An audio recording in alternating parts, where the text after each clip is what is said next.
ഈശോ മിശിഹായ്ക്ക് സ്തുതിയായിരിക്കട്ടെ. പ്രിയമുള്ളവരെ, വചനപഠന ക്ലാസ്സിലേക്ക് ഏവർക്കും സ്വാഗതം. ആദ്യം തന്നെ നമ്മൾ ഈ ആഴ്ച പഠിച്ച 4 വചനം ഒന്നുകൂടി ഓർത്തു നോക്കാം. പുറപ്പാട് 33:14. കർത്താവ് പറഞ്ഞു, ഞാൻ തന്നെ നിന്നോടുകൂടെ വരികയും നിനക്ക് ആശ്വാസം നൽകുകയും ചെയ്യും. സുഭാഷിതങ്ങൾ 1:8. മകനെ, നിന്റെ പിതാവിൻ്റെ പ്രബോധനം ചെവിക്കൊള്ളുക, മാതാവിൻ്റെ ഉപദേശം നിരസിക്കരുത്. മർക്കോസ് 11:24. അതിനാൽ ഞാൻ പറയുന്നു, പ്രാർത്ഥിക്കുകയും യാചിക്കുകയും ചെയ്യുന്ന എന്തും ലഭിക്കുമെന്ന് വിശ്വസിക്കുകയും നിങ്ങൾക്ക് ലഭിക്കുക തന്നെ ചെയ്യും. സങ്കീർത്തനം 103:2. എൻ്റെ ആത്മാവെ കർത്താവിനെ വാഴ്ത്തുക, അവിടുന്ന് നൽകിയ അനുഗ്രഹമൊന്നും മറക്കരുത്. ഇനി ഇന്നത്തെ വചനം പഠിക്കാം.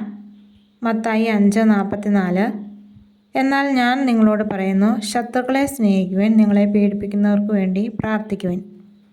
ഈ വചനം 3 പ്രാവശ്യം നമുക്ക് ഏറ്റുപറയാം. മത്തായി 5:44. എന്നാൽ ഞാൻ നിങ്ങളോട് പറയുന്നു, ശത്രുക്കളെ സ്നേഹിക്കുവിൻ, നിങ്ങളെ പീഡിപ്പിക്കുന്നവർക്ക് വേണ്ടി പ്രാർത്ഥിക്കുവിൻ.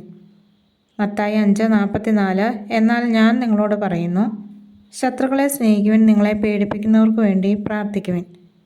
മത്തായി 5:44.